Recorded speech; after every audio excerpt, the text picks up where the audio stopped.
quedó.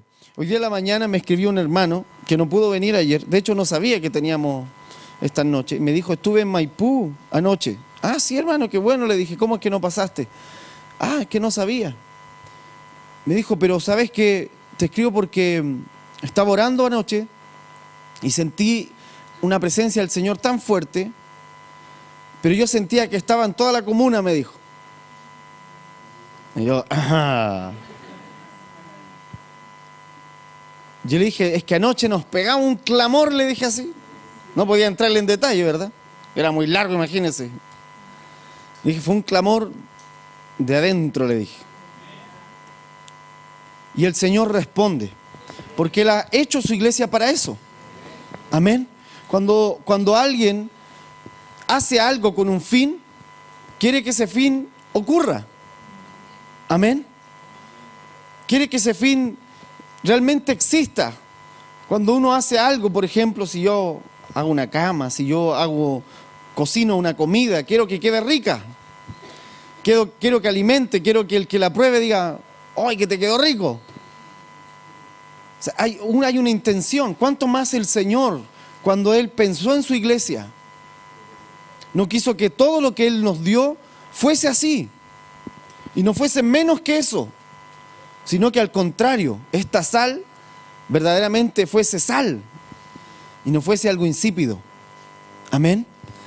Y gloria al Señor porque Él va a continuar en su plan. Amén. De impulsar a su iglesia. Nunca la va a dejar sola, nunca la va a abandonar, sino que siempre la va a llevar de mayor luz a mayor luz. Amén. Y este tiempo de trasladarnos de las tinieblas a la luz, vimos en el primer tiempo cómo el juicio era algo dinámico y cómo la luz era un elemento principal. Amén. Y anoche estuvimos revisando qué era entender el juicio desde el trono de Dios. Amén. Y cómo la iglesia puede juzgar desde esta posición. Amén. Entonces hoy en la noche, esta noche, ¿sí?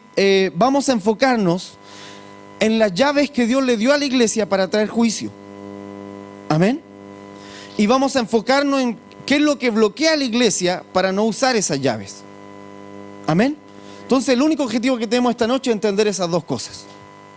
Ok. Vaya conmigo a Efesios 5, versículo 8. ¿Cuántos han visto la película Nemo?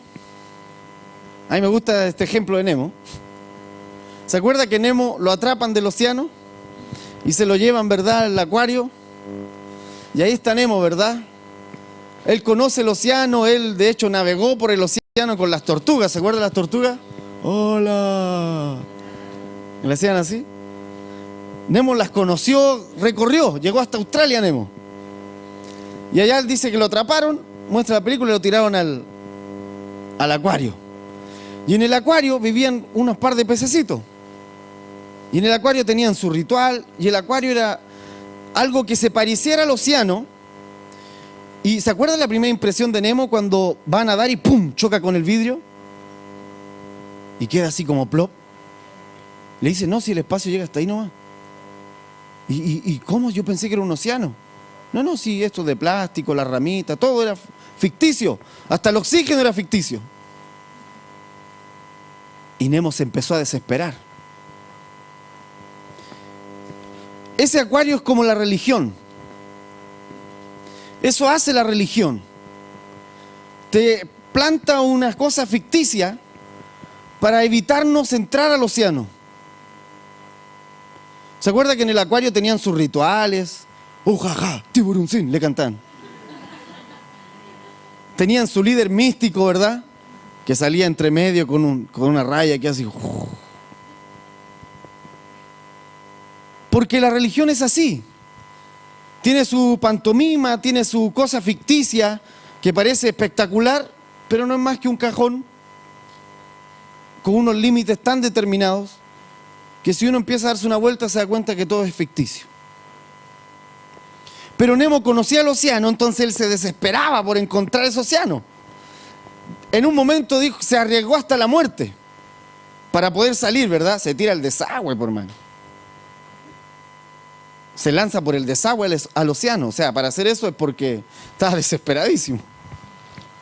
Y a veces nosotros, el Señor tiene que hacer eso con nosotros, para que podamos entender que Él nos dio una llave, que Él nos dio un océano. Amén. Y a veces hay bloqueos como ese. Estamos metidos a veces en un acuario teológico, en un acuario de teorías religiosas en nuestra cabeza, que nos impiden entender qué es lo que Dios quiere y lo que tenemos por delante y lo que Él nos entregó, lo que Él compró. Amén. Y lo que hemos estado viendo es que el juicio y la justicia no es solo sentarnos a esperar que Dios haga un juicio desde el cielo y quedarnos impávidos mirando lo que ocurre. Amén. Sino que la iglesia, por lo que hemos estado entendiendo, tiene parte en este juicio un 100%. Un 100% la iglesia tiene parte en este juicio, en todo sentido. Desde el hecho que Jesús le dijo, vosotros sois la luz. Ya con eso le dijo, ustedes son el elemento principal de todo juicio. Amén. En tanto estén desde el trono, en tanto tengan la perspectiva del trono, ustedes van a ser el elemento principal de ese juicio. Efesios 5, versículo 8. Dice, porque en otro tiempo erais tinieblas, mas ahora soy luz en el Señor. Justicia, amén. Andad como hijos de luz, porque el fruto del Espíritu es en toda bondad, justicia y verdad. Fíjese, deja claro inmediatamente que esta justicia no es un asunto de venganza. Dice, el fruto es en toda bondad, justicia y verdad, aprobando lo que es agradable al Señor. O sea, la justicia tiene relación con yo aprobar lo que es agradable al Señor y rechazar lo que no es agradable a Él. Amén. Y no tengáis comunión con las obras infructuosas de las tinieblas, sino antes bien reprendedlas, recházalas, ponles un límite, porque vergonzoso es aún hablar de lo que ellos hacen en secreto. Mas todas estas cosas son puestas en evidencia por la luz. ¿Quién pone en evidencia en una nación cuando algo está mal? La iglesia. La iglesia es la que debe poner en evidencia algo que está en contra de lo que el trono de Dios dice. Amén. Por sobre todas las cosas, por sobre todos los organismos que usted quiera imaginarse, clubes sociales, que a quien Dios espera que ponga luz en el asunto es la iglesia. Amén. Y cuando digo iglesia, no solo nos referimos a una congregación específica, a un ministerio específico, nos referimos a cada hijo de Dios que es iglesia, que es templo de Dios. Debe poner límite y debe manifestar lo que está en contra del Señor. Mas todas estas cosas, cuando son puestas en evidencia por la luz, son hechas manifiestas, porque la luz es lo que manifiesta todo. ¿Se acuerda de Martin Luther King? Qué tremendo hombre de Dios. El mejor bautista que yo haya conocido. Bueno, no lo conocí. Leí su biografía solamente y un poco estudié de él. Pero qué tremendo su entendimiento de que la iglesia necesitaba ser parte de los cambios que a Dios le interesaban. Amén. Es tan terrible que aún los movimientos que hoy tratan de reivindicarse, ¿verdad?, pero que no están conforme al trono, tratan de imitar, según ellos, estrategias de Martin Luther King. Pero lo de él no era una estrategia, era algo que él creía. Era una convicción propia. ¿Me va siguiendo? Entonces él manifestaba a la luz. En ese tiempo había otro hombre que se llamaba Malcolm X. Malcolm X era diferente. Él era de vamos a pelear, él era de saquemos a los Panteras Negras, que eran grupos, ¿verdad?, que iban, literalmente salían a buscar a piedrazo a los blancos, y era una guerra entre blancos y negros, ¿verdad? Entonces el discurso de Luther King era distinto, porque el de él era pacífico, el de él era no violencia. Amén.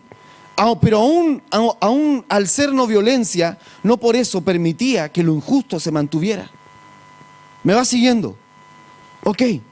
Mas todas estas cosas, cuando son puestas en evidencia por la luz, son hechas manifiestas, porque la luz es lo que manifiesta todo. Por lo cual dice, despiértate, tú que duermes. ¿Sabe? Cuando yo leía esta parte, al principio no entendía cuál era la relación de una cosa con otra. Y siempre lo tomaba así como que, Dios me está hablando de que no peque. Pero dice, despiértate, por lo cual dice, despiértate tú que duermes. La injusticia adormece. Cuando yo me acomodo a la injusticia, cuando yo me acomodo a ello, me empiezo a adormecer. Mi conciencia se empieza a adormecer. Empieza a creer que eso está bien. Dice, despiértate tú que duermes y levántate de los muertos y te alumbrará el Cristo. Y la luz de la justicia de Dios te alumbrará. Si solo dejas que la semilla de la justicia de Dios entre en tu corazón, si solo dejas que un rayo de luz de la justicia de Dios toque tu corazón, tu vida ya no va a ser la misma, ya no vas a poder acostarte igual, ya no vas a leer el diario de la misma forma, ya no vas a ver la televisión de la misma manera, ya no vas a ser un religioso en un acuario, vas a desear salir. Porque algo abrió tus ojos a la luz. Y quien conoce la luz, la busca. Quien conoce, llama a la luz, la busca. Es impresionante cómo nuestros ojos físicamente buscan luz para poder orientarse. Dice, mirad pues, no andéis como necios, sino como sabios. Entonces el Señor hizo a la iglesia administradora de la justicia. Dios le dio la facultad a sus hijos de administrar la justicia, de administrar la luz. Amén. La luz que sale de su trono, Él la tomó y la dio a su iglesia. Le dijo, ustedes ahora van a ser la luz. Yo los voy a poner a ustedes en la tierra para que traigan justicia a la tierra en todo lo que hagan. Amén. Ustedes van a administrar esa luz, ustedes van a aportar esa luz, ustedes van a soltar esa luz, ustedes van a manifestar esa luz. Y cuando algo vaya en contra de esa luz, ustedes van a detener la tiniebla. Amén. Nosotros íbamos a ser los administradores de esa justicia. Ahora vaya conmigo a Mateo 16, 18. Mateo 16, 18. Esto es poderoso porque la iglesia es la única que mira el rostro de Cristo. Amén. Solo la esposa de Cristo puede mirar su rostro. Y la luz sale de su rostro, no sale de otra parte del universo. La luz de la justicia, la luz de Dios que sustenta todas las cosas sale de su rostro. Solo la iglesia puede mirar su rostro. ¿Por qué Dios no va a ir donde el gobierno de turno a preguntarle por qué el mundo está injusto? Porque ellos no han visto su rostro. ¿Me va siguiendo? Pero la iglesia sí. Entonces el Señor dice, tú has visto mi rostro.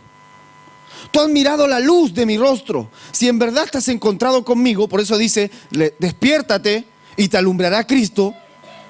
Si de verdad despertaste, abriste los ojos y estabas frente a mi presencia, entonces la luz vino a ti. La luz de la gloria del Cristo, la luz de la gloria de este Cordero que está sentado en el trono. Amén. Esa luz, tú la has visto como iglesia. Por lo tanto, tú puedes portarla, tú puedes transmitirla. Mateo 16, 18. Este versículo lo hemos leído bastantes veces. Dice, mas yo también te digo que tú eres Pedro. Y sobre la roca edificaré mi iglesia. Y las puertas del infierno no prevalecerán contra ella. Y a ti te daré las llaves del reino de los cielos. Que todo lo que atares en la tierra será atado en los cielos, y todo lo que desatares en la tierra será desatado en los cielos. Ahora, cuando yo digo atar, ¿verdad? Cuando alguien dice atar o desatar, inmediatamente uno se imagina una cuerda, ¿verdad? O algo para amarrar. Pero el término atar y desatar acá tiene relación con permitir algo o no permitirlo. Es mucho más amplio que el hecho de amarrar algo, ¿sí? Es tan literal porque Él dice, te daré las llaves. Ahora, trate de con una llave amarrar a alguien. ¿Me entiende? No va por ahí, ¿verdad? La llave es para abrir. Si todo el mundo está fuera de la congre, por ejemplo, llegamos todos tarde, ¿verdad? Todos esperando, el que tiene las llaves les permite a todos entrar. El Señor le dijo a los fariseos, estoy molesto con ustedes porque teniendo las llaves no entran ustedes ni dejan que el resto entre. O sea, no les permiten entrar. Las llaves del reino era la facultad que Dios le daba a la iglesia para permitir o no permitir. Amén. Ok, está conmigo con esto, ¿verdad? Le dice Pedro, tú eres Pedro, tú vas a ser la piedra, yo voy a edificar la iglesia sobre esta roca. ¿Cuál es la roca? La revelación del Cristo, la revelación de este Cordero que está sentado en el trono. Ayer entendimos un poco más acerca de este Cordero, porque este Cordero trae genuina justicia. Le está diciendo, esa revelación del Cordero es la roca a través de la cual tú puedes permitir y no permitir. Se trata, Pedro le dijo, de que la revelación de Cristo va a hacer que tú mueras a tus intereses, ¿sí? La revelación del Cordero inmolado va a hacer que tú mueras a tus intereses propios, y por eso yo te voy a delegar el permitir o no permitir. ¿Me vas siguiendo? Vas a poder tener una posición correcta de justicia, porque vas a estar teniéndola desde mi trono. Desde mi trono vas a estar con el Cordero inmolado. Vas a estar muerto a ti mismo. Si estás muerto a ti mismo, puedes permitir y no permitir. Yo te voy a dar las llaves para que tú abras o cierres. ¿Me vas siguiendo? No hay intereses personales en ti, Pedro. Por eso yo a la iglesia le daré estas llaves. Y dice, y las puertas del infierno no prevalecerán contra ella.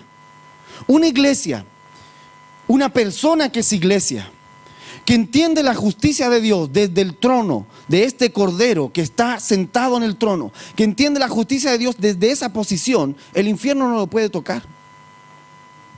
No hay forma de que el infierno lo toque. No hay forma de que Jezabel lo manipule, porque Jezabel manipula a través de nuestras necesidades. No hay forma que Farmaqueya se lo coma, porque él ya murió a sí mismo, ya no tiene temor a esas cosas. Sabe que su vida está en las manos del Señor.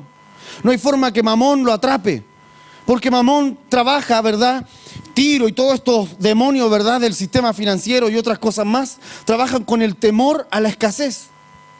Pero alguien que ha muerto a sí mismo ya no tiene temor de eso, ya no le interesa, sabe que Dios es su huerto, sabe que Dios es su Edén. Amén. Y entonces él ya no tiene ese temor, y el Señor le dice, a ti te daré las llaves. Tú puedes juzgar, permitir o no permitir. Amén. ¿Está conmigo? Ok, entonces Dios espera de la iglesia una posición de justicia genuina. Que no esté casada con un bando político, que no esté casado con una ideología específica, que no esté casada con un bando doctrinal, que no esté casado con un cartel denominacional, sino que solo esté comprometido con Él. Amén. De tal manera que si Dios dice algo, Él dice, heme aquí, Señor, tu trono es el que gobierna.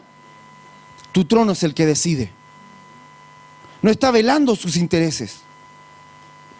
Qué terrible es la iglesia cuando empieza a velar sus intereses.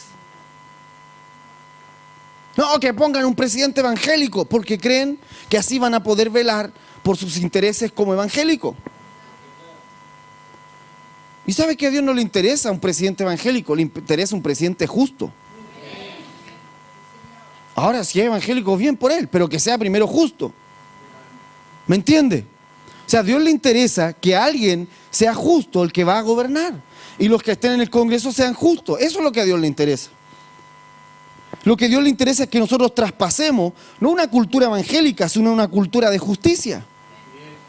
Que eso le traspasemos a los hijos y a los hijos de nuestros hijos, una cultura de justicia. Amén. No solo que Él venga, ¿verdad? Y desde el que abrió los ojitos hasta que empezó a decidir por sí mismo, solamente lo tengamos acá en la congregación, sino que esto que Él viene le ayude a establecer en Él una medida de justicia. ¿Me va siguiendo? Ok. Entonces Dios le da las llaves y le dice, tú puedes atar o desatar, permitir o no permitir. No sé si se acuerdan, ayer estaba yo leyendo cuando el Señor dice, yo no vine a abolir la ley, sino que vine a cumplirla. Bueno, mi Biblia, como la que trato de usar siempre, es bien antigua. Entonces dice, yo no vine a desatar la ley. Y está hablando de eso. Yo no vine a permitirles que no cumpla la ley. Atar y desatar Tiene que entenderse desde ese contexto. Y yo sé que muchas veces nosotros lo hemos pensado solo como el ministerio de liberación, ¿verdad? El ministerio de sanidad interior, de atar demonios, desatar, ¿verdad? Y no está mal, pero está incompleto. Amén. Porque el atar y desatar está en el contexto de la administración de justicia que Dios le dio a la iglesia. Mateo 16. Vaya conmigo a Mateo 16. Es un poquito más abajo. Pedro le acaban de dar las llaves y aquí va a hacer su primer intento por usarlas. Se le apagó la luz ese día a Pedro.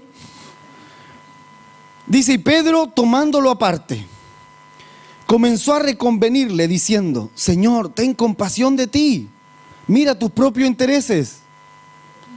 En ninguna manera esto te acontezca. Entonces él, volviéndose, dijo a Pedro, quítate delante de mí, Satanás, me eres estorbo, porque no entiendes lo que es de Dios, sino lo que es de los hombres. Entonces Jesús dijo a sus discípulos, si alguno quiere venir en pos de mí, niéguese a sí mismo y tome su cruz y sígame. Porque cualquiera que quisiera salvar su vida la perderá, y cualquiera que perdiere su vida por causa de mí, la hallará. Tremendo, hermano. Ahí Pedrito, ¿verdad? Con la llave ya se sentía empoderado y empezó a velar por su interés. Bueno, hay que entender que Pedro todavía el Espíritu Santo no lo tomaba él. Fue su primer intento. Pero el Señor entiende que lo que está detrás de ese pensamiento es el mismo diablo. O sea, sabe que cuando yo leo esto entiendo que cada vez que yo quiero velar por mis intereses es el diablo hablando a mi corazón. No es otra cosa, no es Dios diciéndome, no, pero ten cuidado. No, es el diablo. Es tan así que el Señor se para, no se queda con la conversa con Pedro, lo mira a todos, se asegura que nadie quede con ese pensamiento adentro. Si alguno quiere venir en pos de mí, dice, niéguese a sí mismo y sígame. Muera, dice, porque esta es la única manera, muere a tu vida para encontrarla. Muere a lo que tú crees que es vida para encontrar una vida real. Entonces Pedro hace su primer intento de permitir o no permitir. Señor, no permita esto, le dice y lo trata de convencer. Bueno, después Pedro obviamente ya sabe usar las llaves. Va donde Cornelio y a través de lo que él le habla le permite a Cornelio entrar al reino de Dios. Ahí ya tiene un Pedro ya con luz, ¿verdad? Con la luz prendida. Y usted sabe que los judíos no entraban a casa de gentiles. Por eso Dios le tuvo que hablar a Pedro. Pedro, muere a tu teología. ¿Cómo, Señor, si nosotros no comemos cosa inmunda? Eso es judaísmo, Pedro. Muere a eso. Muere a eso para que puedas permitirle a alguien entrar a la justicia. ¿Me va siguiendo? Entonces, a veces el atar y desatar, permitir o no permitir, no podemos quitarlo del contexto de lo que es el reino de Dios. Y el reino de Dios es un reino que está basado en la justicia. Cada persona que entra al reino de Dios inmediatamente está dentro de la luz de la justicia. Amén. Y si efectivamente entra, todo lo que haga va a poner una medida de justicia. ¿Me va siguiendo? Entonces la iglesia trae juicio, no solo cuando declara un juicio, que eso sí está bien, pero no solo en la manera de declarar un juicio, sino en todo lo que hace la iglesia. Trae un juicio. Amén, ¿me va siguiendo? Por eso Dios está ocupado en que la iglesia ascienda, suba su nivel de justicia. Crezca en su nivel de justicia. De tal manera que todo lo que haga, juzgue lo que es falso. Amén. Si la iglesia empieza a levantar, voy a poner un ejemplo, empresas justas, esas empresas que están en justicia van a poner una medida por sobre las otras. Y Dios va a poder juzgar. Pero si la iglesia no lo hace, obviamente, nada va a ocurrir. Nada va a ocurrir. Porque el hermano viene al acuario y luego se va. ¿Me entiende? Luego sale y ya dice, ya no, si aquí Dios no está. Sino si nosotros soltamos el medio juicio en el culto. Y aquí en la micro yo no estoy soltando nada. ¿Me va siguiendo? No. Cuando tú te levantas, ¿verdad? En esa micro para darle el asiento a alguien, pones una medida de justicia frente a todos los que están mirando. Porque escrito está, cuando veas canas, levántate. ¿Me entiende? Medida de justicia. La iglesia, Dios puso a la iglesia para traer una medida de justicia. Revise la historia de la iglesia, cómo el imperio romano se empezó a remover por todas partes, porque estos cristianitos, estos que les llamaban así, ¿verdad? Pequeños Cristos, pero eran hijos de Dios, poderosos en luz, poderosos. Algunos no sabían leer ni escribir, pero eran justos en su actuar. Algunos tenían grandes posiciones, ¿verdad? Pero no trataban, ¿verdad? Al esclavo que lo tenían, no lo trataban como un animal. Porque sabían que tenían que ser justos. Porque ese que estaba ahí era su hermano. Y entonces toda la casta, ¿verdad? Todos los estatus que habían en Roma se empezaron a tambalear. Porque resulta que el esclavo, el que era esclavo, pero se había venido a Cristo, actuaba de otra manera con su amo. Y el amo que había venido a Cristo actuaba de otra manera con el esclavo. Todo empezó a cambiar. Hasta de los animales tenían cuidado. Revise la historia de la iglesia. Cómo la gente se admiraba de ellos por el nivel de justicia. No se admiraba solamente de los grandes milagros que hacían, sino el nivel de justicia. El milagro bajaba por el nivel de justicia. La luz venía por el nivel de justicia. Entonces Dios está interesado en que la iglesia crezca en una medida de justicia para que pueda pararse con sus llaves, permitir o no permitir. Amén. Atar o desatar. Ok. Vaya conmigo a 1 Corintios 6. El problema es que poco lo hemos entendido. Y a veces aún dentro de pequeños grupos, pequeñas congregaciones, como dice un dicho bien chileno, pueblo chico, infierno grande. ¿Verdad? O sea, no hay cómo. Pastores que mueren del corazón, pastores que no alcanzan a llegar a sus 100 años porque los matan de tanto problema que les dan. Corintios, fíjese lo que dice Pablo. Pablo está hablándole a los corintios y está molesto porque entre 2 corintios había un problema y no pudieron solucionarlo y se fueron, ¿verdad?, al juez para que les pusiera entre ellos una medida y le dijera qué hacer. Dice el 7. 1 Corintios 6, 7. Así que por cierto es ya una falta en vosotros que tengáis pleitos entre vosotros mismos. ¿Por qué no soportáis antes el agravio? ¿Por qué no soportáis antes mejor el ser defraudados? Pero vosotros hacéis el agravio y defraudáis, y esto a los hermanos. ¿O no sabéis que los injustos no heredarán el reino de Dios? Fíjese, es muy literal. ¿Cómo no se dan cuenta que cuando caminan en injusticia, cuando velan por sus intereses, están saliendo del reino de Dios? ¿Están apartándose del trono del Cordero? No erréis, ni los fornicarios, ni los idólatras, ni los adúlteros, ni los afeminados, ni los homosexuales. Y da una lista, ¿verdad?, enorme. ¿De qué es esta lista? Es la lista de todo aquello que daña el cuerpo. Es la lista de todo aquello que vela por su propio deseo. El idólatra, el adúltero, el fornicario, el que vela por su propio deseo. Pero cuando velas, eso está diciendo Pablo, ¿cómo no se dan cuenta? ¿Por qué mejor no aceptan, dice, el agravio? Y así pueden caminar en justicia. Y así pueden hacer tesoros en el cielo. Amén. El mensaje de Jesucristo no eran parábolas solamente para la escuela dominical. El mensaje de Jesucristo es su doctrina completa, precisa. Jesús es el reino hablando. Entonces, cuando no entendemos cosas tan simples de Jesús, cuando Él dice, si te pide la capa, dásela. Cosas tan simples como si te pide ir 1 milla, ve con Él 2. No podemos entender el resto de las escrituras, no podemos entender lo que los apóstoles están diciendo, porque no estamos desde la perspectiva del trono del Cordero. ¿Me va siguiendo? Y lo único que queda es empezar a pelear razonando, teología contra teología, a ver qué dijo este y a ver qué dijo este otro, porque nunca me pude sentar en el trono juntamente con Cristo. Jesús les dijo, ¿quieren ser perfectos? Yo les voy a dar la clave. Hagan esto, hagan esto, hagan esto. Si usted revisa, en resumen, conclusión, mueran ustedes mismos.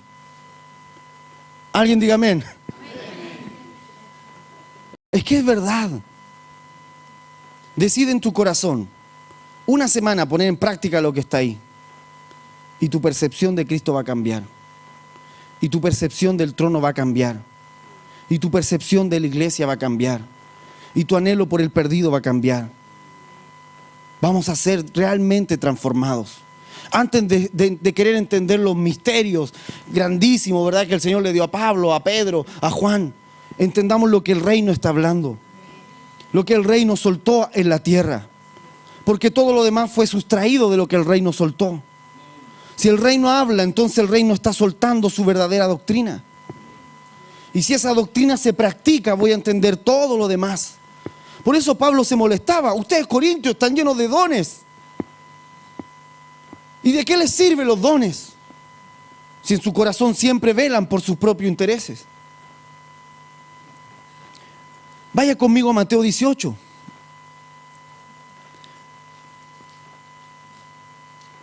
Dios está enseñándole a su iglesia cómo traer justicia.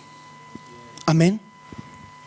Y la nación chilena está despertando, la iglesia de la nación chilena está despertando a la justicia, a esa luz. Está despertando. Anoche fue tan terrible verlo en el espíritu. Fue terrible, de verdad. O sea, yo tengo una convicción. Hubo un momento, le voy a abrir mi corazón, hubo un momento que yo me empecé a amargar de ver tanta maldad. Y le dije, Señor, ¿pero qué pasa aquí en el país? Señor, hemos hecho de todo. El Señor me dice, sube acá, ¿verdad? Es que estáis viendo de allá abajo, pues, mi hijo. Sube acá. Y cuando estás ahí, sabes que Él es rey y Él es soberano.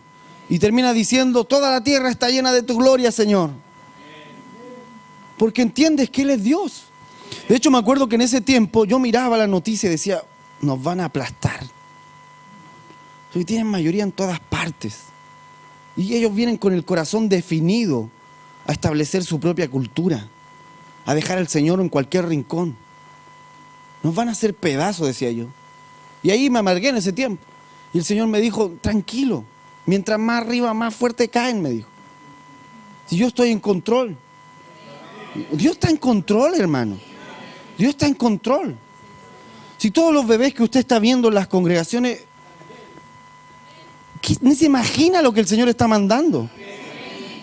De verdad. Nacieron tan despiertos. Entonces Dios tiene cosas sobrenaturales, pero Él está poniendo bases en estos años sobre la iglesia. Todo lo que anunciamos, todo lo que predicamos, cuando estos bebés sean grandes va a estar asentado. Hoy estamos despertando a esta verdad, mañana va a ser natural. Dice Mateo 18:6, el reino habla y le está diciendo a la gente, y cualquiera que hace tropezar a alguno de estos pequeños que creen en mí, Mateo 18:6, mejor le fuera que se colgase al cuello una piedra de molino de asno y que se lanzase a lo profundo del mar. El 7, ay del mundo por los tropiezos, porque es necesario que vengan esos tropiezos, mas ay de aquel hombre por el cual viene ese tropiezo.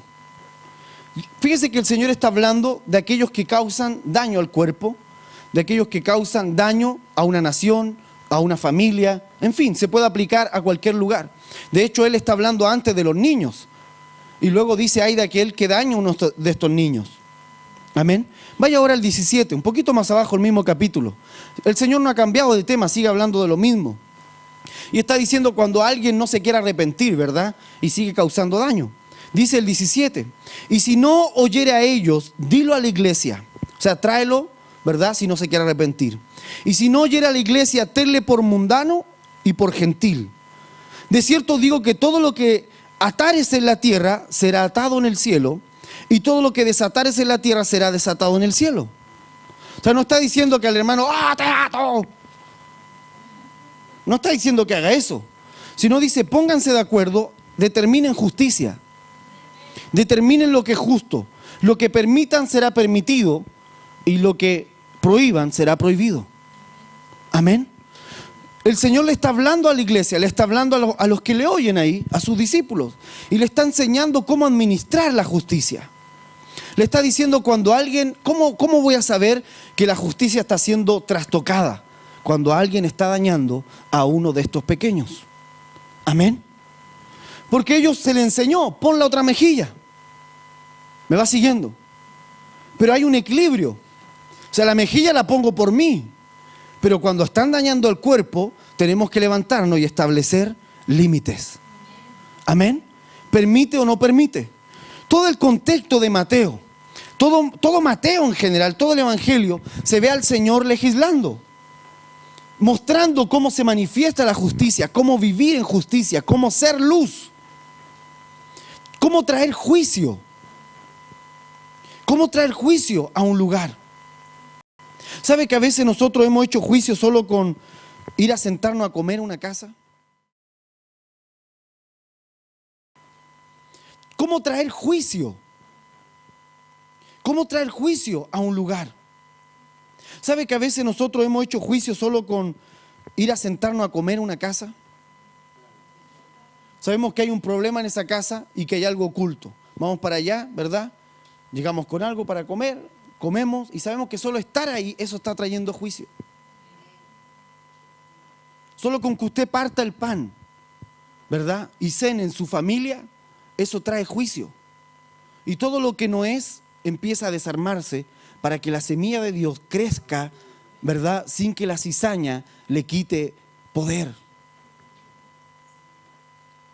Dios le estaba enseñando a sus discípulos cómo traer justicia, cómo traer juicios. Y le estaba enseñando que ellos y no otros tenían esa facultad. Segunda de Corintios 10. Segunda de Corintios 10, versículo 3. Si lo tiene me dice, ok. Dice pues, aunque andamos en la carne, en este cuerpo, de eso se refiere, no militamos según la carne, porque las armas de nuestra milicia no son carnales, sino poderosas en Dios para la destrucción de fortalezas. Aquí está hablando de guerra literal, ¿verdad? Los términos que usa son de combate. Destruyendo, dice, argumentos, en otra revisión dice consejos, y toda altivez que se levanta contra el conocimiento de Dios, y llevando cautivo todo pensamiento a la obediencia del Cristo. Fíjese, está hablando de permitir o no permitir. Y estando prontos, o sea, estando preparados para castigar toda desobediencia, cuando vuestra obediencia sea completa. Y ahí está la clave, ¿verdad? De la justicia. Cuando mi obediencia, cuando yo esté sentado en el trono, cuando mi justicia tiene una medida correcta, puede traer juicio sobre algo. Amén. Cuando vuestra obediencia sea perfecta, estando preparados, dice. Y eso es lo que ha pasado con la iglesia. Como no entendemos el tema, la importancia de la justicia, no hemos estado preparados ante la injusticia. Nos pillaron desprevenidos, por hermano. Y esa es la verdad. Nos pillaron desprevenísimos. De repente nos dimos cuenta que nos sacaron los tanques. Y no sabíamos cómo enfrentar el nivel de justicia que se estaba soltando sobre la tierra. Amén. El nivel de justicia que se ha soltado sobre la tierra es muy terrible. Y no es nuevo, es algo que se viene arrastrando siglos atrás. Es una muralla china que lleva siglos, hermano, ahí. Lo que el Señor está haciendo es levantar una iglesia para tumbarla de una vez. Amén. Y para que eso ocurra, la iglesia tiene que ver lo que tiene enfrente. Y eso es lo que ha hecho el Señor, mostrarlo, manifestarlo a la luz. Amén. Pero el Señor dice, estando prontos para castigar toda desobediencia. Cuando apareció todo esto, ¿verdad?, del matrimonio homosexual, tú le preguntabas a un hermano, hermano, ¿tú entiendes la ideología de género? No tenía idea que era eso. Porque nunca estuvo preparado para confrontar la injusticia. Cuando apareció todo el tema de la ley de aborto, la iglesia no estaba preparada, porque solo se reunía a mirar qué cosas tenía bien y qué cosas mal en su acuario. Y cómo hacer el nuevo rito del tiburoncín. ¿Verdad? Pero no se reunían para prepararse para toda justicia. Amén. Pero sabe que vienen tiempos, y como dice el mismo Señor, y ahora es, en que la iglesia está preparándose para estar siempre pronta para ir en contra de toda injusticia. ¿Sabe que, hermano, esto no es nuevo? Lo que Dios está haciendo en la iglesia ya lo comenzó a hacer hace mucho tiempo atrás. Hubieron avivamientos completos que trajeron transformación a ciudades enteras por iglesias que entendían que su papel no solo era reunirse, sino traer justicia a la tierra. Cuando tú ves los inicios, por ejemplo, del Ejército de Salvación, tú ves a alguien que entiende que no solo era gritar en la calle, sino preocuparse del que estaba ahí desamparado. Entonces él llegó a decir su último discurso, ¿verdad? Su última predicación. Mientras haya, dice, alguien afuera durmiendo en la calle, yo lucharé. Así dice el fundador, ¿verdad?, de ese ministerio. Pero con el tiempo la iglesia se va acomodando al acuario, por hermano. Pone sus plantitas de plástico, ¿verdad? Y se olvida del océano donde anduvieron sus fundadores, donde anduvieron los padres, ¿verdad?, de esa iglesia. Se olvida de ese océano. ¿Sabe por qué? Porque se olvidó del trono. Porque eso ha venido siempre desde el trono. Por eso le decía al empezar la predicación, qué importante es tener tiempo de adoración, donde de manera personal cada uno de nosotros se encuentre con el trono. Donde no estamos dependiendo, ¿verdad?, de algo. De manera personal quiero encontrarme contigo, Señor. Prontos a castigar toda desobediencia. Y ahora tenemos tanto recurso, hermano. Tantos recursos. La iglesia tiene recursos. El mundo ya lo ha usado hace rato. Pero hoy en día recién la iglesia está despertando a usar tantos recursos. Amén. Para traer justicia, para manifestar la luz, para manifestar una voz. Amén. Que vaya en contra de todo argumento falso. Y debemos usar esas herramientas, claro que sí. No solo debemos usarlas, son nuestras. Son nuestras, hermano. Del justo, el justo heredará la tierra. Son nuestras y las están usando porque nosotros las dejamos ahí. Nos olvidamos que las llaves las teníamos nosotros. Apocalipsis 5:2. Apocalipsis 5:2.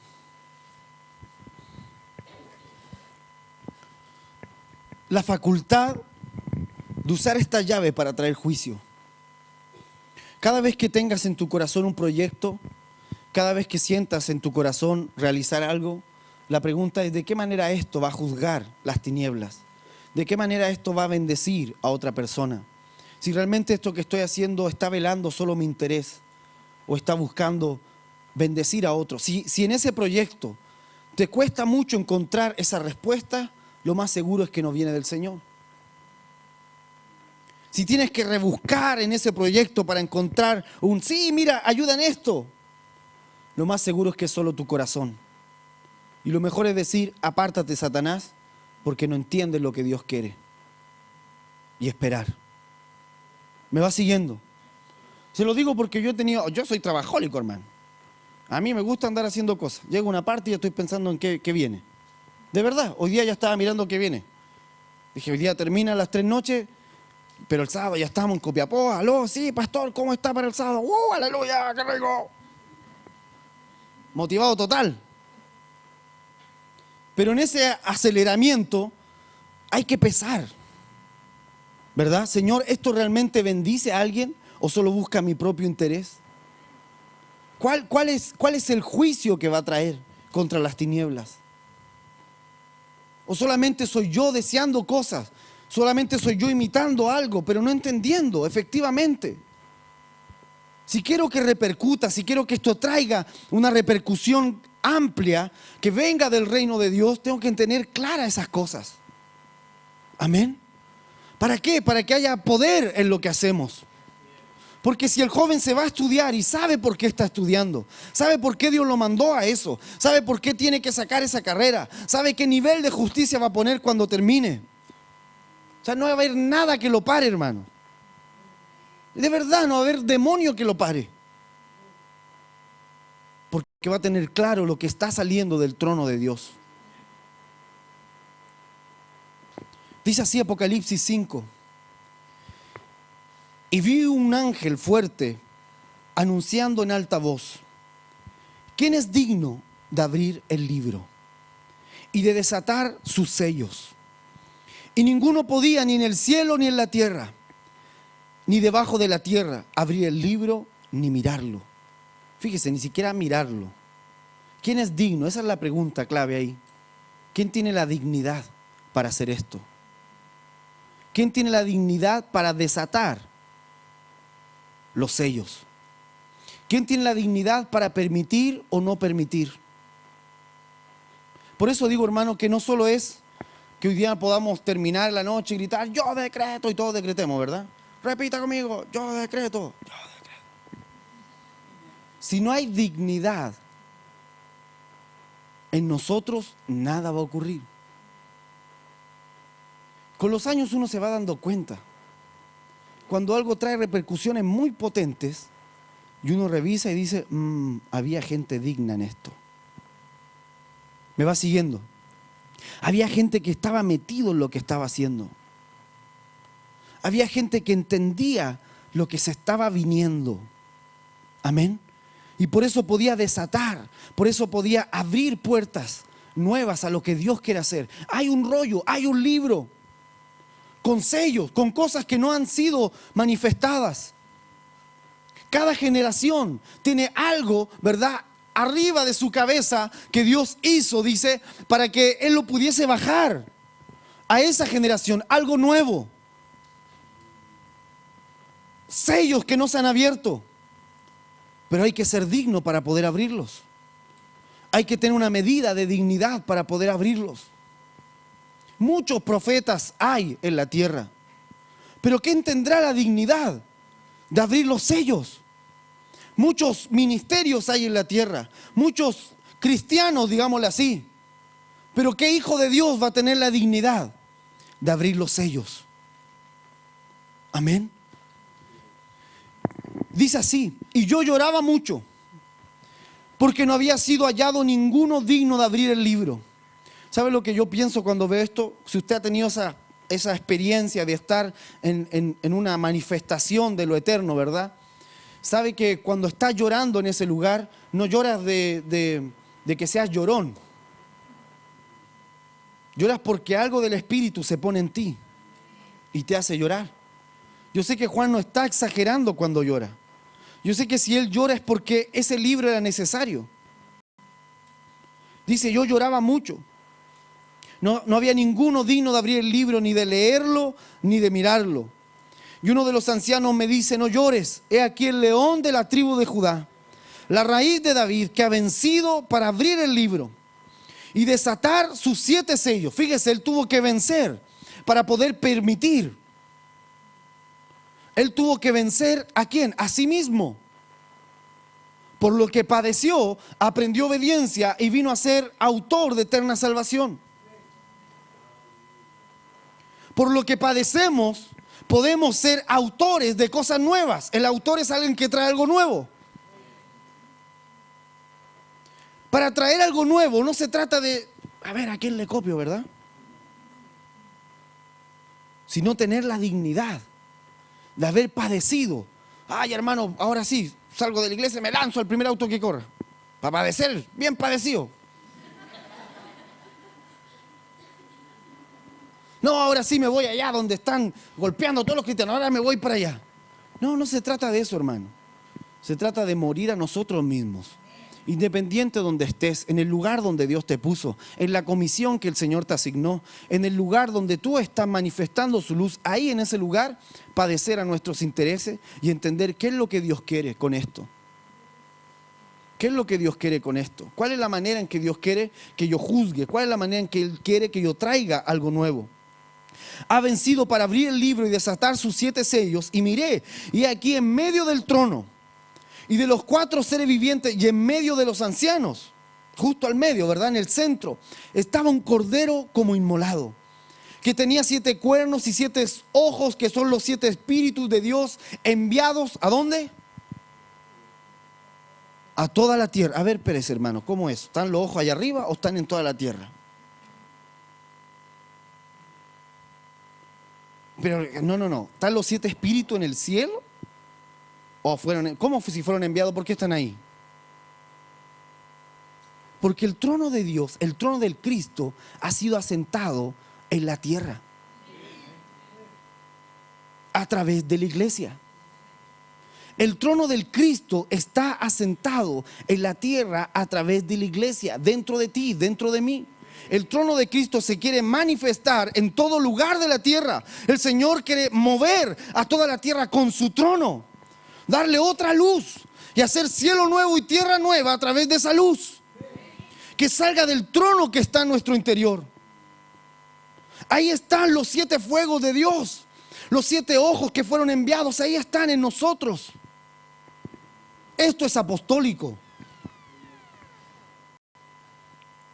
Ahí el que la agarró, la agarró. Es terrible, hermano. Es terrible. Porque, lo voy a explicar mejor. Porque lo apostólico a veces se ha manoseado, ¿verdad? Y queda como una cultura de Hollywood solamente. Y lo apostólico tiene que ver con lo que Dios envía. Si los 7 espíritus han sido enviados a la tierra, lo apostólico tiene que ver con esos 7 espíritus. Si la voz de Dios es lo primero que Él manda, si la luz de Dios es lo primero que Él manifiesta, lo apostólico tiene que ver con luz, con manifestar luz. ¿Me va siguiendo? Si lo que Él envió a la tierra fue un cordero inmolado, lo apostólico, el apóstol, es un cordero inmolado. ¿Me va siguiendo? O sea, es así. No tiene nada que ver con lo demás. Nada que ver. Todo lo contrario.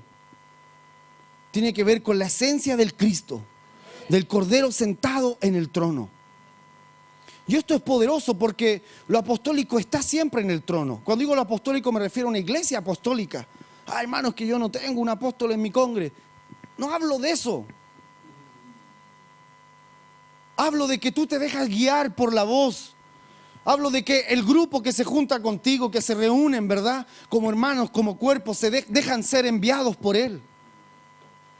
De eso apostólico, de lo esencial. Amén. Entonces, cuando lo apostólico realmente se asienta, hay una perspectiva genuina de Dios. Hay una percepción real de quién es Él. Y sabe que gran parte de no poder usar estas llaves, las llaves del reino, esta llave que el Señor nos dio para permitir y no permitir, que incluye guerra espiritual, que incluye transformación cultural, que incluye todo lo que usted quiera, donde puede permitir y no permitir. ¿Me va siguiendo? O sea, si yo resumo las llaves del reino a hacer liberación, o sea, bien poco Dios le dio a la iglesia entonces. ¿Dediquémonos a sacar demonios? No. Porque no las tenemos para nada más. ¿Me entiendes? Si yo te doy una llave y te digo, estas son las llaves que yo te dejo, y es de una casa, significa que en ninguna otra casa tú puedes entrar. Solo esa casa, ¿me entiendes? Pero si te digo, esto es para abrir a donde tú quieras, es una llave maestra. A donde tú quieras abrir y cerrar, eso es cosa tuya. Necesita una medida de justicia, necesita hacerlo desde la roca, desde el trono del Cordero de Dios. Amén. Pero la iglesia ha estado, como le decía, bloqueada en este acuario para no entender ese océano que Dios puso a sus pies, que Dios le regaló, le entregó como coheredero de Cristo. Vaya conmigo a Juan. Vamos a mirar de qué manera nos hemos perdido un poco de la dirección. Amén. Dice Juan 1, capítulo 1, versículo 1. Hay 2 aspectos del Señor que son parte de su esencia, de su personalidad. Y a veces para nuestra mente humana es difícil comprenderlo. Gran parte de muchas peleas teológicas se dan por entender estos 2 aspectos de Dios. Uno de estos aspectos es la trascendencia de Dios, ¿sí? Trascendencia me refiero a que Dios trasciende por sobre nosotros, que Dios no necesita de nosotros, que Dios no se alimenta de nuestra adoración, que Dios nos alimenta de nuestros cultos, que Él no exige adoración porque no tenga quien la adore o porque Él se debilite si no lo adoran, sino que Él lo exige porque es lo que mejor nos hace. Nada más. Eso es trascendencia de Dios, que Dios no está ligado, por ejemplo, o Dios no depende de que si yo quiero hacer algo, no, Él lo va a hacer igual. Eso es trascendencia de Dios. Y otro aspecto de Dios es la inmanencia de Dios. Y la inmanencia de Dios tiene que ver con que todo lo que Él hace, lo hace de manera, una relación intrínseca con su creación. Que cuando Él hizo al hombre, nunca más dejó de usarlo. A pesar de que cayó, cada cosa que Él hace, pone al hombre de por medio. Amén. Esa forma de Dios, de ser que tiene Él, de estar ligado a su creación, de amarla, ¿verdad? De elegir su plan sin dejar afuera a nadie en su creación, es otro aspecto de Dios. Entonces muchas veces estas dos formas de Dios, ¿verdad? O estos dos aspectos de Dios parecen contraponerse. Y a menos que yo no esté en el trono de Dios no puedo entenderlo. A menos que yo no esté sentado con Él no puedo entenderlo. Juan, fíjese, Juan comienza su libro con esta verdad. Dice, en el principio era el verbo, y el verbo era con Dios, y el verbo era Dios. O sea, Él es trascendente, ¿verdad? Él está desde el principio. Este era en el principio con Dios. Todas las cosas por Él fueron hechas. Ahí está diciendo, este Dios trascendente está vinculado con la creación. Todas las cosas por Él fueron hechas. Y sin Él, nada de lo que es hecho fue hecho. En Él estaba la vida y la vida era la luz de los hombres. O sea, hasta el punto está vinculado que cada ser que está vivo es porque Él está poniendo algo de sí mismo. Note, es tanta su vinculación que cada planta que está aquí es porque Él dio la orden que fuera. ¿Se acuerda el Señor cuando decía aquí, no va a caer un pelo de tu cabeza sin que Él no lo sepa? Ten paz, le decía. Él conoce hasta los pajarillos, le da de comer a todos. ¿Ha visto usted alguna vez un pajarito raquítico así? O afuera de la iglesia así, mana moneda. No lo va a encontrar. El Señor le decía eso. Dejen de afanarse, le decía. Dejen de afanarse. Si son hijos de Dios, le decía a los judíos, si son del pueblo de Dios, dejen de afanarse tranquilos. Si no van a ser igual que los demás que no son pueblo de Dios. Amén, ¿me va siguiendo? Entonces estos dos aspectos de Dios, cuando son llevados a un límite, cuando yo solo me centro acá, cuando yo desde la tierra solo miro un aspecto de Dios, empiezo a tener una idea deformada de ese Dios. Una de las cosas que aparecieron fue pensar en la inmanencia de Dios como que Dios solo era inmanente y no trascendente. ¿Qué significa esto en la práctica? Que Dios dependía siempre del hombre. Y entonces aparecen teologías en donde Dios siempre está probando a ver qué hace. No, ahora viene el tiempo de la ley, en donde Dios prueba aplicar su justicia con un pueblo. Como no resulta, inventa la iglesia. Y entonces, pero la iglesia va a terminar ese periodo porque ahora sí va a poder hacer su plan, que no ha podido hacerlo porque este Israel no quiere. ¿Me entiende? O sea, un Dios que depende de cómo reacciona el hombre. Y esa concepción, ese tipo de teología ha llegado a aberraciones tales que en algunos libros dicen, la iglesia nunca fue el plan eterno de Dios, sino que simplemente, como no podía hacerlo de Israel, se dio un paréntesis un tiempo y dijo, bueno, voy a meter a estos que no son de Israel un rato porque he visto que algunos de ellos son justos, pero después continúo mi plan con Israel. ¿Me va siguiendo? Por estar pensando en la inmanencia. O sea, a mí no me gusta mucho Darby, ¿verdad? Que es uno de los precursores de este tipo de pensamiento. Murió hace muchos años. Pero a él no le gustaba la parte trascendente de Dios. Y en su teología casi anuló completamente la soberanía de Dios. Entonces divide, ¿verdad?, en varias facetas la historia de la redención, y cada faceta Dios está probando a ver cómo el hombre responde ante el plan que le presenta. Y si el hombre no le gusta, Dios tiene que probar otro plan. Y prueba el de la inocencia, no resultó con Adán. Entonces prueba el del gobierno del hombre, no resultó porque apareció Babel. Entonces, y así. Prueba con los patriarcas, no resulta. Prueba con Israel, trae la ley, no resulta. Prueba con la iglesia, ¿me entiende? El problema de ese pensamiento de un Dios que es solo inmanente es que ese Dios no lo puedes conocer. Porque siempre está cambiando de forma, de acción, dependiendo de cómo reaccionan. ¿Me va siguiendo? O sea, si tú llevas al extremo ese pensamiento, si tú te vuelves radical en ese pensamiento, fácilmente puedes decir que a través de la Escritura no puedes entender a Dios. Puedes decir, no, como Dios va cambiando según los tiempos y cada tiempo va dando nuevos planes. ¿Me va siguiendo? Entonces, Dios es inmanente, sí, porque Él desde su trono decide descender desde su trono y meterse con su creación para redimirla. Pero su relación con su creación no es dependiente, sino gobernante. ¿Me va siguiendo? O sea, es una gran diferencia. Dios está relacionado con su creación, pero como gobernante, como Elohim, como la suprema autoridad. Siempre Dios dice que todo lo que Él hace lo anuncia de antes para que no se diga que otro lo hizo. Si a Ciro no existía, hermano, y lo nombró. Ciro va a ser mi ungido. No era ni judío. Igual es mi ungido, pues dijo. Y que alguien me diga algo. Imagínense, rompía toda la teología del momento. ¿Me va siguiendo? Entonces, el problema de ese pensamiento es que nos quita la soberanía de Dios. Y gran parte de la iglesia, por debajo, intrínsecamente, ha creído así. Y entonces tiene un temor, una ansiedad, a ver si a Dios le resulta o no su plan. ¿Le irá a resultar el Señor su plan con esta generación? Te aseguro que sí, hermano. Te aseguro que Él es soberano y ya vio todas las cosas.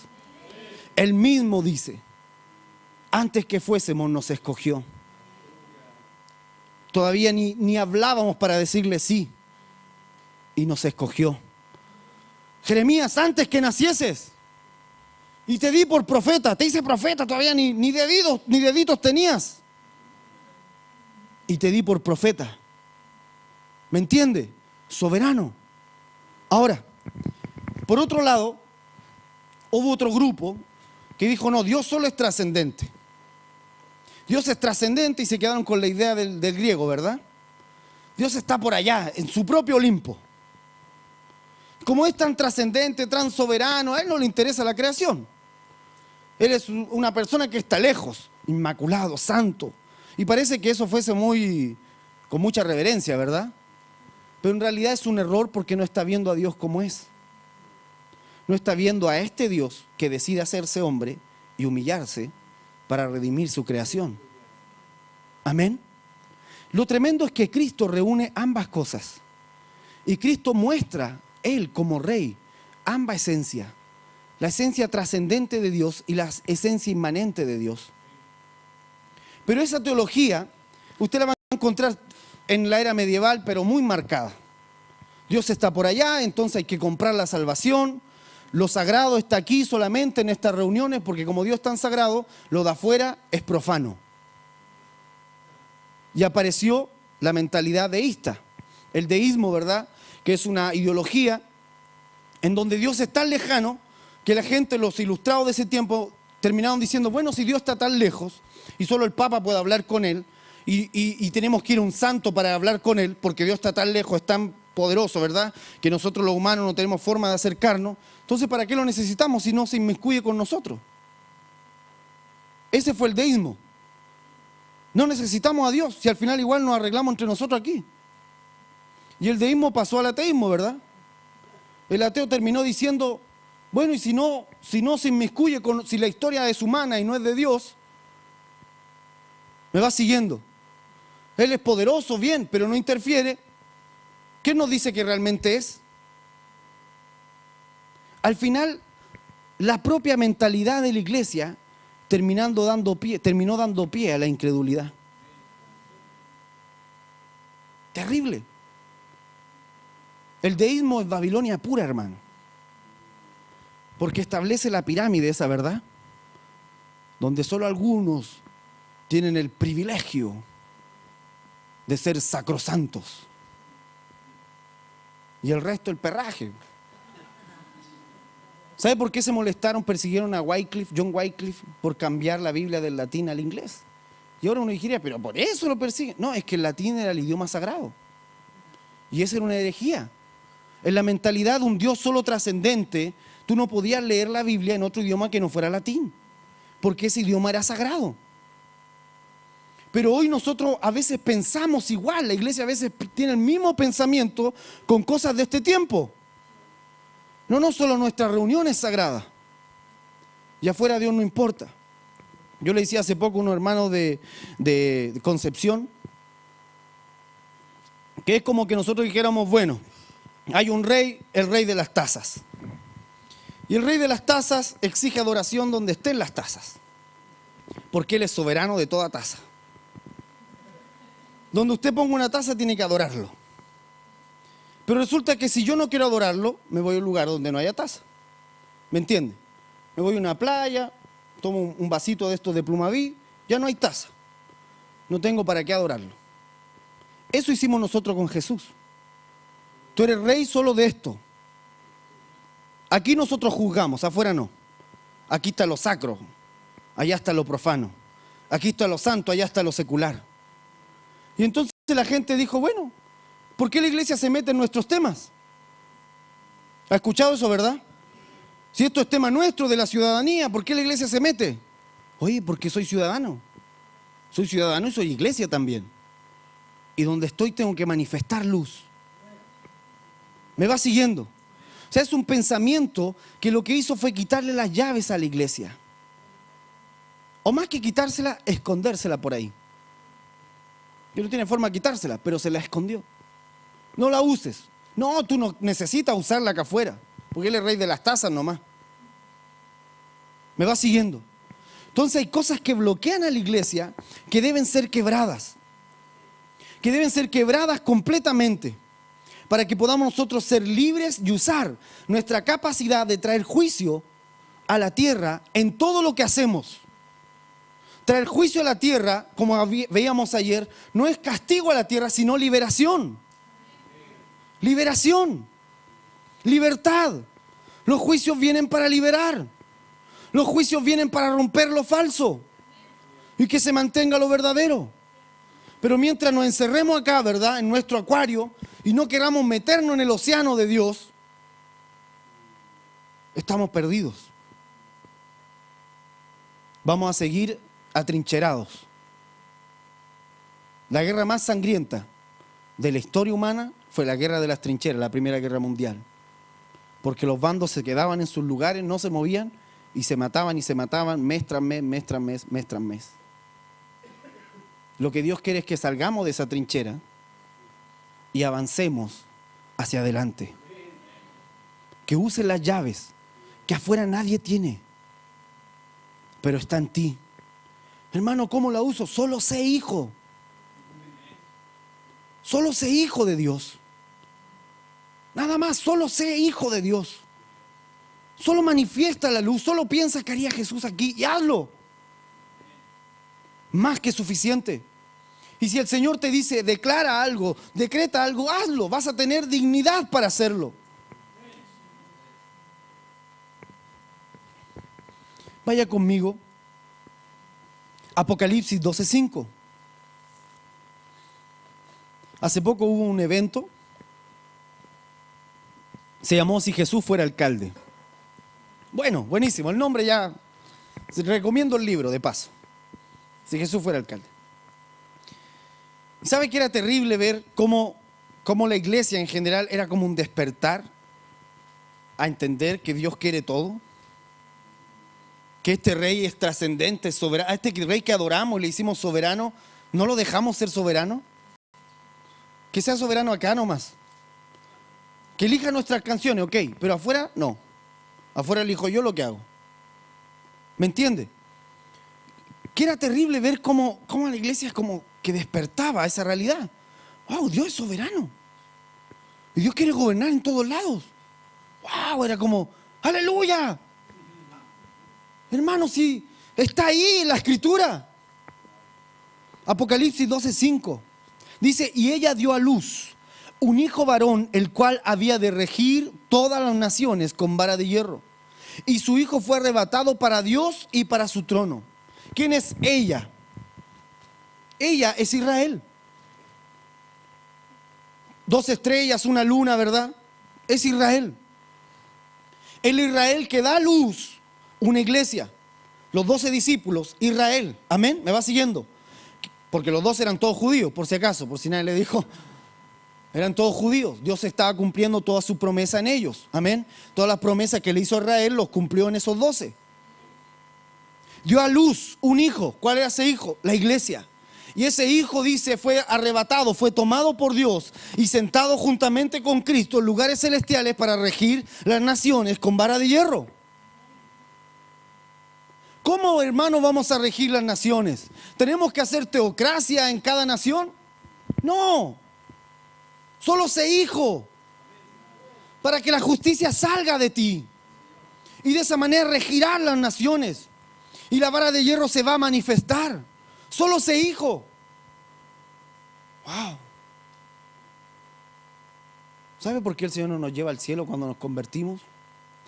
Para que aprendamos a gobernar. Porque tenemos una idea tan rayada del gobierno, tan medieval, hermano. Y el Señor te dice, tú tienes todo lo suficiente para gobernar. En ti está todo lo suficiente para gobernar. Gobierno. Manifiesta justicia cuando vayas a la feria, cuando vayas al supermercado.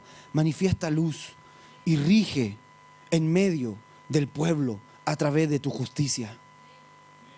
Qué glorioso es ver cuando a alguien se devuelve, ¿verdad? Porque le acaban de dar más vueltos, se devuelve. Y tú saber en tu corazón que es un hijo de Dios. Hace un tiempo yo leí un libro que hablaba de los misioneros en el mundo musulmán. Todos los misioneros que tenían éxito no era porque salían a la calle a predicar, de hecho no podían, los mataban. Lo que ellos hacían era manifestar justicia en lo que hacían. Y los musulmanes se le acercaban y le decían, yo quiero ese Dios tuyo, porque nosotros somos odiosos, decía. Entre nosotros nos aborrecemos, entre nosotros nos odiamos, entre nosotros somos injustos. Yo me di cuenta, había un testimonio de un joven, estaba en un mercado y la hermana que era misionera entra y se pone en la fila y viene otro y la va a correr como ella era mujer, ¿verdad? Sí, yo me pongo primero. Y ella se corrió y lo dejó. Y le dijo al cajero, no, atiéndalo, no se preocupe. Y el joven la miraba y ella se asustó, dijo, porque como allá los persiguen, se dieron cuenta y me van a... Y dice que la miraba un joven y no le sacaba la vista encima. Y bueno, luego la atendieron a ella y ella se está yendo y el joven estaba una cuadra más allá, se había ido y la esperó. Y ella se asustó. Y el joven se acerca y le hace señas así, como no le voy a hacer nada. Le dice, ¿puedo ir a su casa? ¿Usted es cristiana, verdad? Le dice así. Yo me di cuenta por la actitud que tuvo. ¿Puedo ir a su casa? Le dice. Claro, le dijo. Y la manera en que ellos hacen culto en realidad son comidas, porque ahí no te pueden prohibir juntarse a comer. De hecho, es parte de la cultura de ellos hacer eso. Entonces, cada persona que ganaba a alguien, lo hacía por la medida de justicia que mostraba. Eso fue lo que perdimos en el camino, nuestras llaves. Nuestras llaves para permitir o no permitir. Si no hubiésemos hecho cargo de la gente que estaba metida en el homosexualismo muchos años antes, la autoridad que tendríamos para hablar acerca de ese tema sería monumental. Pero como nunca lo hicimos porque estábamos en nuestro acuario, entonces lo que encontramos en ello es desprecio, rabia de adentro. Ustedes solo nos odian, nunca han hecho nada por nosotros. ¿Me entiende? Si hubiésemos hecho algo por la mujer que tiene ganas de abortar, si la iglesia se hubiese manifestado y fuese claro para el mundo que la iglesia está preocupada de ese tipo de gente, tendríamos autoridad para hablar. Pero no la tenemos delante del mundo por esa razón. Pero el Señor está cambiando esta realidad en la iglesia. Le está mostrando, si tú elevas tu medida de justicia en todas las cosas, tu juicio va a ser justo y tu vara será de hierro, no se quebrará. ¿Me va siguiendo? Y ella dio a luz un hijo, el cual había de regir todas las naciones con vara de hierro. Y ese hijo fue arrebatado para Dios y para su trono. Vaya conmigo a Isaías 42, versículo 1. Si lo tiene me dice amén. Dice así: he aquí mi siervo. Está hablando de cualquiera de nosotros, tómelo para usted. He aquí mi siervo, yo le sostendré, mi escogido, trascendencia, amén, soberano, Él escoge, en quien mi alma tiene contentamiento, inmanencia, Él se alegra con su creación. Puse mi espíritu sobre Él, traerá justicia a las naciones. Ese eres tú, hermano. Dice, no clamará, ni alzará, ni hará oír su voz en las plazas. En alguna revisión dice las calles. Se está refiriendo a que no hará un gran show para hacerlo. No acabará de quebrar la caña cascada. El pábilo que humea no apagará. Tendrá misericordia, eso está diciendo. Cuando el pábilo se está apagando, que se muera. Dice, no lo apagará. Lo va a encender. Amén. Por medio de la verdad traerá juicio. Fíjese, primero habla de la misericordia y luego dice por medio de la verdad. ¿Cuál verdad? Esa verdad. La verdad del trono del Cordero.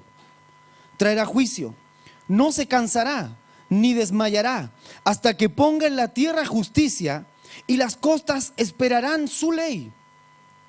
Así dice el Señor Dios, el creador de los cielos y el que los extiende, el que extiende la tierra y sus productos, el que da alimento al pueblo que mora sobre ella y espíritu a los que por ella andan. O sea, el Todopoderoso. Yo, el Señor, te llamé en justicia. Mi llamado sobre ti fue en justicia. Y te sostendré por la mano, te guardaré. Y te pondré por pacto al pueblo. Fíjese. Yo voy a tener misericordia de ese pueblo por ti. Tú serás el pacto en medio de ese pueblo. Te pondré por pacto al pueblo, por luz de las naciones, para que abran los ojos de los ciegos, para que saques de la cárcel a los presos y de casas de prisión a los que moran en tinieblas. Qué terrible, hermano. Qué terrible cuando entendemos que ser hijo de Dios es ser una llave. Es ser una llave. Amén. Chile está en medio de un cambio. Nuestra nación está en medio de un cambio. Nuestra nación está gritando un cambio. Y desde la posición donde Dios nos ha puesto, tenemos que tener una postura clara acerca de su justicia. Amén. Dice la Escritura que los que enseñan, dice que el mandamiento, dice, es lámpara y la enseñanza es luz. Por eso cuando el Señor empieza a mover la gente, amén, para traer enseñanza, no solo me refiero a enseñanza en una reunión como esta, sino enseñanza en todos los niveles de enseñanza que forman a la gente. Enseñanza a través de las comunicaciones, enseñanza a través de agrupaciones que enseñen, que eduquen. Es porque Dios quiere traer justicia. El mandamiento es enseñanza, es luz, es lámpara para guiar. La nación está clamando una reforma en la educación y van a acomodarla al final a como la democracia diga. Si se le puede llamar así, ¿verdad? A lo que salga, ¿verdad? Se va a acomodar. Pero la iglesia no está sujeta a eso. La iglesia es la luz en la tierra. Y la iglesia no debe caminar pensando en qué va a ocurrir aquí, sino debe caminar pensando en el diseño que Dios tiene y construirlo. Va a haber una batalla, ¿verdad?, por la Constitución, ya lo anunciaron. Y el problema de la iglesia es que jamás hemos estado, ¿verdad?, en la junta de vecinos, jamás hemos estado en los lugares donde se agrupan y deciden, porque si hacen una constitución van a tener que buscar una manera, ¿verdad?, de validar esa constitución, ya sea por voto o ya sea a través de distintas asambleas, ¿verdad? Pero los hermanos nunca se han metido ahí. Pero ahí sí está el ateo, ¿verdad? Ahí está, pero firme. Y tiene una experticia para reclamar y decir, no me gusta, porque se prepara para eso. Pero Dios está despertando a la iglesia. Amén. Para entender que ellos son la luz. Ellos son la llave. Nosotros somos esa llave. Y aún así, independiente de lo que salga de eso, la iglesia debe caminar, seguir caminando en construir una medida de justicia. Amén. Con esto voy terminando. Vaya conmigo a 2 de Samuel. Mauricio, si me prestas tu Biblia. Textual, ok. 2 de Samuel 23.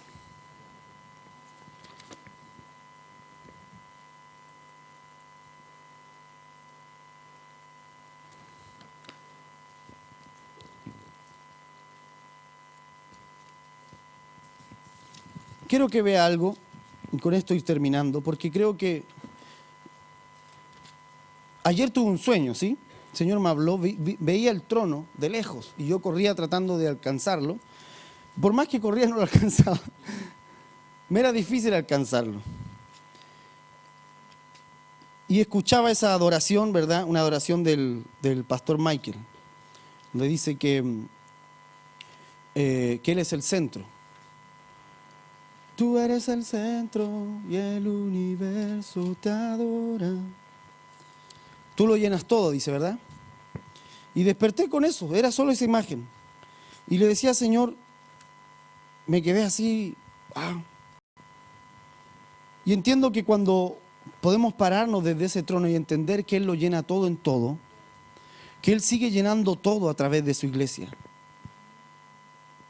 Que Él quiere seguir llenando la tierra de hijos a su imagen. Que Él quiere llenar la tierra de Cristo, del rostro de Cristo a través de ti, a través de mí. Para que eso sea posible, no podemos ser todos iguales.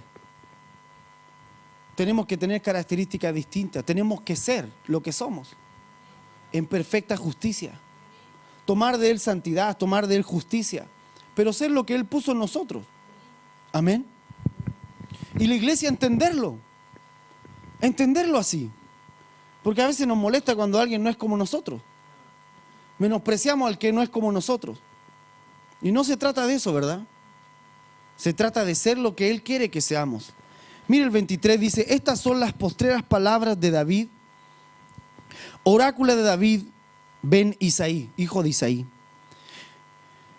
Oráculo del hombre que fue exaltado, el ungido del Dios de Jacob, el dulce salmista de Israel. En el suyo dice el dulce cantor, ¿verdad? De Israel. El Espíritu de Jehová habla por mí y su palabra está en mi lengua. Está diciendo David está hablando, ¿verdad? Y dice, va a hablar lo mejor que tenemos en Israel. En ese momento era David, espectacular. El cantante, el cantor, dice, y el Espíritu de Jehová habla por mí y su palabra está en mi lengua. O sea, yo lo que voy a decir lo estoy soltando desde la eternidad. Ha dicho el Dios de Israel, me ha hablado la roca de Israel. ¿Le suena esta palabra, la roca? Sobre esta roca edificaré mi iglesia. La revelación del Cristo me ha hablado. El que gobierna a los hombres con justicia. El que gobierna en el temor de Dios es como la luz de la aurora cuando sale el sol. David sabe que su justicia es luz. Cual mañana sin nubes tras la lluvia que hace resplandecer la tierra, que hace resplandecer la tierna hierba de la tierra. Y aunque mi casa no haya sido así para con Dios, dice, aunque yo no he sido totalmente justo, frente a este trono me doy cuenta, dice David, que mi justicia no alcanza. Él ha hecho conmigo un pacto eterno. Dios va a hacer pactos en la nación por causa de la iglesia. Dios va a hacer pactos con la ciudad por causa de la iglesia de esa ciudad. Dios va a hacer pactos con tu familia por causa de gente que en esa familia camina en un nivel de justicia. Dice, Él ha hecho conmigo un pacto eterno, en todo ordenado y bien seguro, que hará prosperar mis anhelos de plan de salvación. Pero los perversos, todos ellos serán como espinos. En otras revisiones dice los hijos de Belial. Todos ellos serán como espinos. ¿Los hijos de Belial? Sí, los hijos de Belial. Los que aparecieron en Sodoma y Gomorra. Así los nombraron, como hijos de Belial. los que aparecieron en Jueces, dicen que mataron a una concubina, abusaron de ella, y luego su dueño, dice, la cortó en pedazos. Dijo, miren lo que han hecho los hijos de Belial. ¿Quiénes son los hijos de Belial? La gente que se levanta y ama la tiniebla. Ama la tiniebla. Y mire, David está diciendo, yo he caminado en justicia, Dios hizo un pacto por haber yo intentado andar en justicia, y siempre se me oponían los hijos de Belial. Fíjese, dice, él ha hecho conmigo un pacto eterno, en todo ordenado y bien seguro, que hará prosperar mis anhelos de plan y salvación. Pero los perversos, todos ellos, serán como espinos, que se tiran y nadie recoge. O sea, este pacto, esta justicia, va a echar por tierra a los hijos de Belial.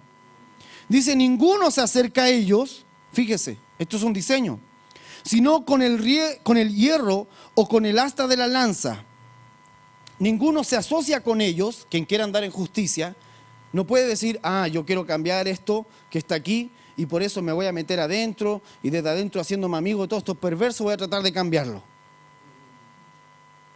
Él dice, no se acercan a ellos, sino que con una lanza, dice, los tratan. ¡Tum! Usted sabe que la lanza era para eso, para mantener una distancia y para atacar de lejos. Dice, ninguno se acerca a ellos sino con el hierro y con el asta de la lanza, y con fuego que los abrace por completo en su lugar, y con juicio. Luego dice, estos son los nombres de los valientes que tuvo David. A ver, hermano, cómo se está cantando, y luego, ¿qué tienen que ver los nombres de los valientes de David aquí? Tal vez su Biblia tiene hasta la separación, ¿verdad? Con el capítulo ahí, ahora vienen los valientes de David.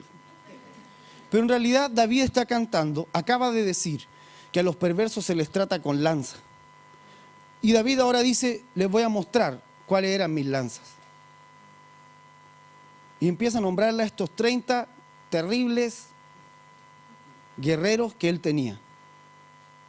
Solo una mirada, mire, solo una mirada. Dice, estos son los nombres de los valientes que tuvo David: José, Basebet, Tacmonita. Ese Tacmonita no era judío. Principal entre los tres, que era Andino Esnita, quien mató a 800 hombres en una ocasión. La lancita que tenía David. Fíjese, David está diciendo, yo no los maté a todos, yo no los vencí con mi fuerza. Dios puso gente por todas partes para hacerlo. Dios trajo gente, y yo tuve la visión de entender que Dios traía gente para eso. Y yo tuve entendimiento para entender que la guerra es de Él, que Él sabe cómo vencer algo, que no voy a ser yo el que mate siempre 800. Me va siguiendo. Dios tiene gente a quien quiere levantar. Le dice a este hombre, 800, que mató 800 hombres en una ocasión. Tras él estaba Eleazar, hijo de Dodo, hijo de Aloji, uno de los 3 valientes que estaban con David cuando desafiaron a los filisteos reunidos para la batalla, pese a que los hombres de Israel se habían retirado de allí. Ese Eleazar era de los fieles, ¿verdad? Todos los de Israel se fueron y David estaba, ¿qué pasa? Los filisteos. Dice, los desafiaron. De repente miró para atrás, no había nadie. Habían arrancado todos los de Israel. Y el Eleazar le dijo, no, tranquilo, yo me quedo. Peleamos y peleamos nomás. Y el Señor le dio la victoria. Y dice que el pueblo se devolvió a recoger el despojo que ellos dos habían hecho. Dios tiene sus lanzas. Dios tiene su gente. Tienes que abrir tu corazón para conocerlos. Tenemos que morir a nuestro orgullo para conocer a esa gente. Y decir, gracias, Señor. Tú sabes cómo tratar con los hijos de Belial. Y luego sigue, usted puede seguir leyendo, hermano. 30, ¿cuál de todo era más terrible? Yo no sé cómo escogieron cuál era cuál. Yo veo un patrón ahí, en algún momento se lo cuento. El asunto es este. Él es el Dios que está peleando. Él es el que está impulsando todo esto. Él es el que está sentado en el trono. Y yo quiero decirle, Señor, heme aquí. Méteme entre esos 30. Como sea. Y si son 40, mejor. 50, 100, ojalá todos. Pero si no es así, méteme en uno de ellos, Señor. No sé cuál pelea me toque a mí. Porque uno mató 800, otro peleó con los filisteos. Dice que otro mató unos leones en un foso. O sea, eran terribles, hermano. Otro mató a un egipcio, le quitó su lanza y con la misma lanza le dio. Y era un gigante, dice. Dice otros 3 cuando David, dice, iba a Belén. ¿Se acuerda que David era de Belén? Pero en Belén estaba tomada por los filisteos. ¿Le parece eso personal como para la iglesia? La revelación, la casa del pan no era de la iglesia. Y ahí están toda la universidad tomada por los filisteos. Dice que David llegó ahí, miró, chuta, los filisteos. Yo creo que se acordó de cuando él vivía ahí. Dijo, que me diera agüita de Belén. ¡Pum! Se pararon 3, ¡fum! Partieron corriendo, se agarraron con los filisteos. Matando a medio mundo, sacaron el agua y volvieron. Ahí está. Eran terribles. Y David los quedó mirando, dijo, no, yo no me puedo tomar eso. No me lo puedo tomar porque ustedes arriesgaron su vida. Honremos al Señor con esto, dijo. Y lo ofreció delante del Señor. O sea, cuando tú lees eso, te das cuenta de la gente que Dios tiene. De la gente que Dios tiene. Es fácil reconocerlo. Para reconocerlo solamente hay que abrir el corazón. Y darle gracias al Señor. Cierre sus ojitos. Ayer tuvimos un tiempo maravilloso de juicio del Señor, de liberación. Y yo sentía hoy que lo que necesitamos es no cerrar nuestra mente como diciendo, bueno, Señor, terminamos las 3 noches, gracias por enseñarnos de la justicia y ahí quedamos. Sino seguir caminando en el